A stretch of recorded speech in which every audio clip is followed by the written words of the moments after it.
Sudah berapa kali Indonesia mengalami kolonialisme, baik itu dari Belanda, Jepang, Inggris, dan beberapa negara asing lainnya. Sempat kolonialisme menjadi momok kelam bagi masyarakat dahulu. Bukti nyatanya pun masih ada sampai sekarang. Benteng Frederick, Yogyakarta, berdekuk di Bukit Tinggi.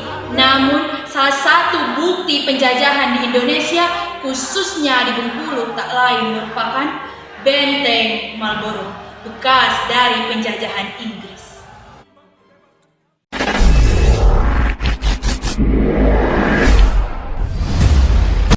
Assalamualaikum warahmatullahi wabarakatuh. Perkenalkan, nama saya Nati Nafasa, saya dari SMA Negeri 2. Saudara-saudaraku, teman-teman sebangsa, pemuda-pemudi Indonesia. Pada kesempatan kali ini, berdirinya saya di sini akan menyampaikan sebuah orasi dengan judul Benteng Marlborough yang menjadi saksi penjajahan Inggris di Bengkulu.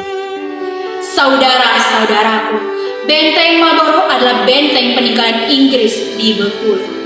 Benteng Marlborough didirikan oleh EIC pada tahun 1714 sampai tahun 1719 di bawah pimpinan Gubernur Joseph Khalid sebagai benteng pertahanan Inggris pada waktu itu.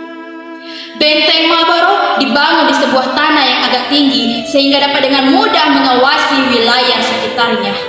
Di sekeliling benteng Marlborough terdapat parit yang berfungsi sebagai tempat pembuangan air sekaligus sebagai pertahanan agar musuh tidak dapat memanjat dinding benteng.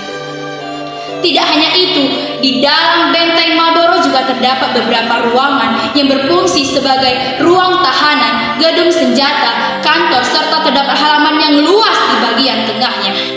Selain dari itu, benteng Marlborough sebagai benteng pertahanan juga memiliki bastion serta puluhan meriam kuno yang terdapat di dalamnya. Saudara-saudaraku, untuk membangun benteng yang besar ini, EIC pada waktu itu telah meminta bantuan dari rakyat Bengkulu. Fungsi dari benteng ini pun sebagai pertahanan untuk menghadapi ancaman dari VOC. Tidak hanya itu, seiring berkembangnya waktu, benteng Marlborough juga difungsikan sebagai pusat perdagangan, pusat penyimpanan rempah-rempah EIC, pemantau lalu lintas ladang, dan untuk mengawasi pelayaran serta perdagangan di sekitar Selat Sunda. Selain dari itu, benteng Marlborough juga digunakan sebagai tempat tinggal oleh para pejabat Inggris. Oleh karena itu, di kompleks bangunan benteng Marlborough terdapat makam Deputi Gubernur Richard Watta dan Presiden Thomas. Saudara-saudaraku, tidakkah kita kasihan melihat keadaan di kala itu? Tidakkah kita sedih melihat rakyat yang menderita akibat dari penjajahan?